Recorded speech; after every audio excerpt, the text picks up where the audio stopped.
Lucky Marwat में placing wing foundation के ज़ेरे एहतमाम सोशल मीडिया के मुस्बत इस्तेमाल के हवाले से सराय नौरंग में एक रोजा तरबियती वर्कशॉप का इनकाद किया गया। मज़ीद जानते हैं शरीफुल्लाह की इस रिपोर्ट में। ब्लेसिंग विंग्स फाउंडेशन के ज़ेरे एहतमाम सोशल मीडिया के मुस्बत इस्तेमाल के हवाले से सराय नौरंग में एक रोजा तरबियती वर्कशॉप का इनकाद किया गया, जिसमें मेयर तहसील Naurang Haji Azizullah Khan Marwat, blessing wings foundation के सदर doctor Ehsanullah Khan Danish, general secretary Zahidullah Turabi, information secretary doctor Saira Khan, blessing wings foundation के media coordinator Sharifullah Zargar, senior सहाफ़ी लियाकत सियाम, नौजवान सहाफ़ी खलील हैदर, मलक अदमसाज खान, समाजी शख्सियत मलक वकार खान, मजीद खान, मुनीर खान, शाहिद खान और दीगर ने शिरकत की।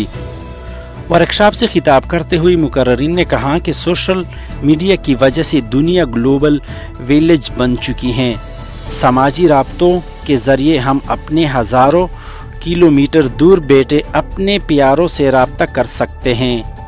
हम दुनिया में आने वाले तब्दीली से बखबर रहते हैं और अपने ख्यालात को दुनिया तक पहुंचा सकते हैं। दौर जदीद सोशल मीडिया का है और इसकी अहमियत में रोज़ बरोज़ इजाफ़ा होता जा रहा है।